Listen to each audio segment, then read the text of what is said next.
Y por supuesto a esta hora ya han transcurrido más de 24 horas, valga la redundancia, desde este segundo debate que ha dejado mucha tela para el comentario. Pero por supuesto eso va a ser motivo de un análisis un poco más pormenorizado después del primer reportaje que vamos a tener, porque son las repercusiones que de una manera u otra también lo que ocurrió en el debate se ha reflejado en la economía, porque ya sabemos que toda esta actitud que ha tomado el gobierno nacional de la mano de Sergio Massa en el sentido de seguir emitiendo a lo pavote, porque no lo podemos decir de otra manera, se refleja en un exceso de pesos, en una plaza donde lo que más está dominando es la incertidumbre y lo que más está escaseando es el dólar billete, es decir, el dólar que compran todos aquellos que quieren refugiarse en la moneda norteamericana.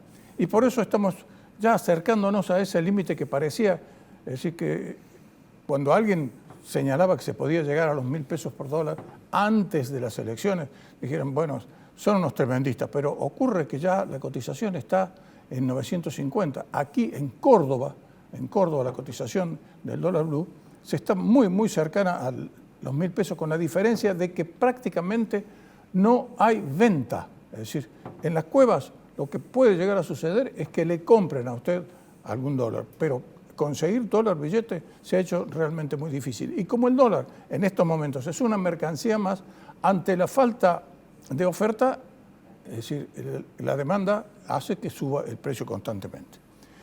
Esta es una explicación simplista, pero le vamos a pedir a un especialista como Daniel Semirás, que hace rato que viene observando todo este proceso que se viene suscitando en la Argentina, donde el dólar es simplemente lo que emerge, es decir, es como si fuera el termómetro, pero las circunstancias y las verdaderas causas que llevan a una cotización tan elevada es lo que realmente se está manifestando en este precio, esta corrida imparable que está teniendo el dólar. Bueno, quisiera conocer tu pensamiento, Daniel, ¿cómo te va? ¿Qué tal? Buenas noches. Gracias por la invitación de nuevo, Gustavo. Es una cuestión bastante compleja. Vos decías el precio del dólar, pero si decís, bueno, a ese precio quiero comprarlo, seguramente que el interlocutor te va a decir, no tengo ahora para venderte. Sí, espera que venga, espera que pueda comprar y entonces sí te lo vendo, de modo tal que en realidad hay precios pero no hay billetes. Y entonces es bastante difícil saber si ese precio es el verdadero o no lo es, cuánto de componente especulativo tiene el mismo.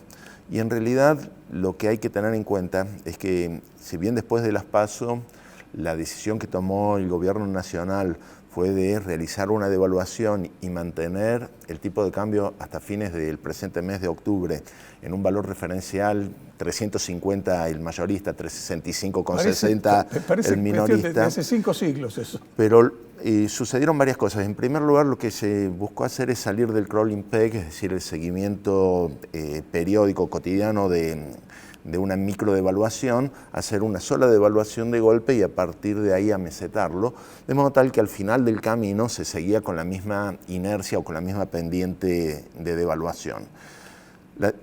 La devaluación duró 2-3 días. Rápidamente todo se trasladó a los precios y ese 20% que había tenido de modificación la paridad cambiaria pasó a estar directamente en la mayoría de los precios de los distintos bienes de la economía. Y entonces terminó siendo neutral, dio un golpe inflacionario de una vez. En realidad la inflación es un proceso continuado, pero pega un golpe de una vez y a partir de ahí lo único que hay que hacer es esperar el momento de convergencia, porque si uno buscaba un momento de convergencia ahora, todo quedaba tal cual como estaba y demás, uno podía decir, bueno, hubo un cambio de inercia porque hay algún factor de desconfianza o por el motivo que sea, por falta de credibilidad. Pero en definitiva ahora hay una gran incertidumbre. Bueno, vienen estas elecciones. Lo más probable, parecería según lo que marcan las encuestas, es que vaya a haber una segunda vuelta electoral. El tipo de cambio que fijó el gobierno, el tipo de cambio oficial, se termina el 30 de octubre. ¿Viene otra devaluación? Es la pregunta que se hace toda la gente, es decir, ¿cómo sigue la historia? Porque me dijeron, bárbaro, me dieron una previsión de futuro que dura simplemente hasta fin de mes. Y entonces lo que queda para detrás es una gran incertidumbre. ¿Qué es lo que va a pasar con los pesos que se están emitiendo? Porque en realidad hubo mucho de anuncios, pero la emisión de pesos se está dando ahora en estos momentos. Entonces, la inercia de la presión de esa mayor cantidad de pesos se va a dar durante el mes de noviembre, durante el mes de diciembre. Ahí es donde nosotros vamos a ver una oleada inflacionista fuerte, en serio. Claro. Y eso se va a trasladar a todos los precios de los bienes de la economía, incluso el billete. Sí, efectivamente es así. Pero además está dentro de esta evaluación, como decís vos, es un tema realmente muy complejo. Hay una cuestión psicológica también, ya se sabe cómo pensamos los argentinos, sobre todo cuando no hay moneda. Acaba de decir Javier Milei, por ejemplo, que el peso es un excremento, por no decir otra cosa. Lo acaba de decir hoy, quiere ser un poco más suave. En otro momento hubiera dicho mierda directamente, pero ahora no, como quiere mostrarse mucho más cauteloso, utiliza un eufemismo, pero ha dicho exactamente eso. Bueno, ese es un tema, pero además, si hacen las proyecciones de los contratos a futuro que se han hecho con el dólar, el valor está todavía muy por encima de los 1.000 pesos, ese es el tema. Y el contado con liquidación está al borde, está ahí pegadito a los 1.000 pesos. Bueno, nosotros en el estudio hemos estado haciendo unos cálculos con respecto a cuál sería la paridad teórica de una eventual dolarización. Es decir, ¿qué sucede si se desarman todas las posiciones activas y pasivas del balance del Banco Central y se pasa directamente a la moneda estadounidense? En realidad no existe capacidad propia por parte de la autoridad monetaria para poder contar con los dólares suficientes para canjear la enorme cantidad de pesos que están en circulación. Entonces el proceso queda bajo dos grandes lineamientos. Uno, la gente cuando le digan hay una dolarización va a agarrar y va a sacar los dólares que tiene escondidos abajo de la begonia y los va a poner directamente en circulación. En ese caso serían las personas y las empresas los que terminarían exteriorizando una cantidad de moneda extranjera que facilitaría el proceso de cambio. Si la responsabilidad recae exclusivamente sobre la autoridad monetaria tendría que de alguna manera endeudarse. Habría que tomar un crédito y, por ejemplo, si el Banco Central hoy en día tomase una deuda de 40.000 millones de dólares, el tipo de cambio de convertibilidad sería 1.050.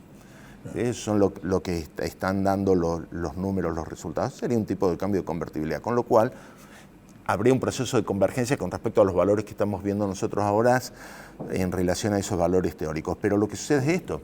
Tenemos 57.000 millones de dólares de deuda con el Fondo Monetario Internacional, contraída en el 2018, reestructurada en el 2020 y pasándole el plumero a esa reestructuración en el 2022, y no la podemos pagar. Entonces, ¿quién le prestaría los 40.000 millones de dólares adicionales que hace falta para dolarizar? ¿Quién apoyaría la dolarización de Argentina? Y entonces el tema es que mientras menor cantidad de crédito pudiera eventualmente entrar para apoyar la dolarización, la compensación se hace con un tipo de cambio cada vez más elevado.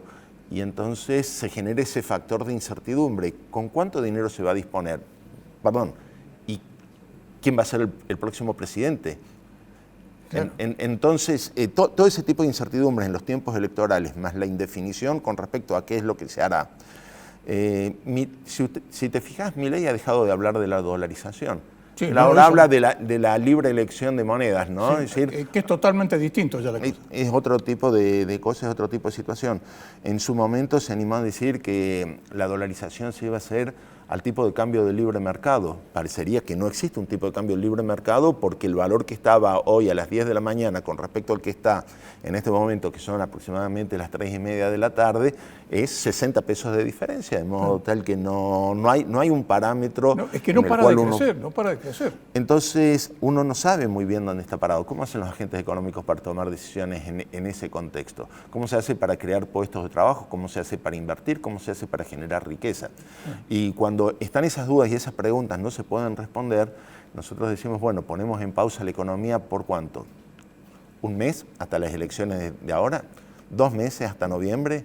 ¿3 meses hasta que asuma la próxima administración? ¿O cuánto tiempo le vamos a dar de, entre comillas, la tradicional luna de miel que se le da a las nuevas autoridades para que ponga en marcha un programa económico y veamos si ese plan realmente es merecedor de credibilidad? Entonces, lo único que estamos haciendo es detenidos en el tiempo. Exacto. Bueno, me quitaste con tu expresión la próxima pregunta, que si efectivamente, así como estamos, con esta situación de descalabro absoluto y de incredulidad generalizada, se llega al 10 de diciembre. Esa es la pregunta, sí. También es una pregunta muy difícil. Yo creo que se llega, yo creo que no hay ningún tipo de dudas de que se termine llegando. Se va a llegar con una inercia inflacionaria en expansión, es decir, vamos a tener un pico y una corrida inflacionaria, vamos a llegar en diciembre, vamos a ver todo este plan platita que está acá, lo vamos a empezar a ver reflejado en niveles de precios. La gente se va a encontrar con que tiene mayor cantidad de saldos monetarios en pesos y que no los quiere tener, y entonces buscará si puede pasarse a moneda dura, si no se pasará a algún tipo de bien durable. De alguna manera va a tratar de proteger el valor de su dinero, pero si nosotros le damos mayor cantidad de plata a gente que no quiere tenerla, lo único que vamos a acelerar es la huida del dinero. Y un fenómeno de huida del dinero con altos niveles de inflación como los que tenemos nosotros vigentes significa abrir las puertas a un monstruo que ya conocemos los argentinos y que se hizo presente. Nosotros tuvimos 2, 3 hiperinflaciones en la Argentina, ¿no? Una con el Rodrigazo, la otra en los fines del mandato de Alfonsín y la otra en los comienzos del mandato de Menem. Bueno, pero nos estamos acercando a eso, hay un proceso de aceleración. La inflación hace 4 meses atrás estaba en un 6% y el gobierno estaba muy contento porque le estaba conteniendo. Ahora tenía el doble. 16%, 12%, 12,5%. Y hacia dónde vamos es mayor cantidad de pesos en la economía. Entonces, 50% de inflación mensual técnicamente es lo que se denomina una hiperinflación. Y eso ya ahora no depende de cuánto dinero emite el gobierno. Depende de cuál sea la voluntad que tengan los agentes económicos de retener pesos en su portafolio. Clarísimo el panorama y tu análisis, Daniel, como siempre. Muy amable. Muchas gracias.